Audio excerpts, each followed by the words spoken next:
संगमेश्वर तालुक्यात जोरदार पाऊस सुरू झालाय। कसबा शास्त्री पूल भागाला मुसळधार पावसानं झोडपलेला आहे। शास्त्री नदीच्या पाणी पातळीत वाढ झाली आहे, त्यामुळे असाच जर जोर राहिला तर पूर परिस्थिती सुद्धा निर्माण होऊ शकते। संगमेश्वर तालुक्यात 142 मिलीमीटर पावसाची नोंद झाली आहे।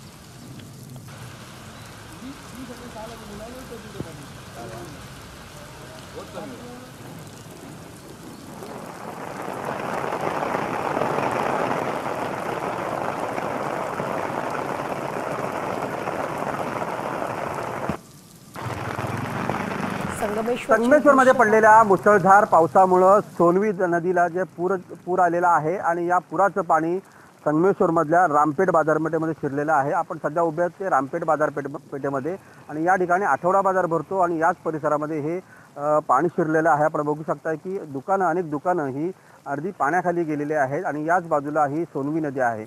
कालपासून अक्षरशः कोसळधारा या जिल्ह्यामध्ये पडता आहेत आणि त्याचा परिणाम जो आहे तो अनेक ठिकाणी पूरजन्य परिस्थिती निर्माण झालेली आहे। आपण याच संगमेश्वरमध्ये आहोत आणि संगमेश्वरमध्ये अनेक ठिकाणी जे आहे ते पूरजन्य परिस्थिती निर्माण झालेली आहे। अनेक दुकानेही पाण्याखाली गेल्याचं चित्र सध्या आपण या दृश्यांच्या माध्यमातून पाहत आहात।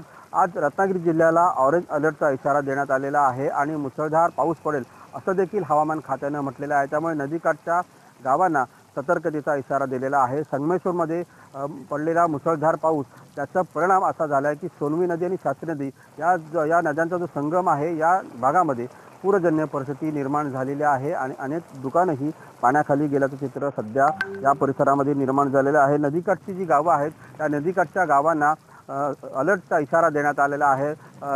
इथले व्यापारी आहेत त्यांना देखील सतर्क राहण्याचं आवाहन जे प्रशासनाकडून करण्यात आलेलं आहे।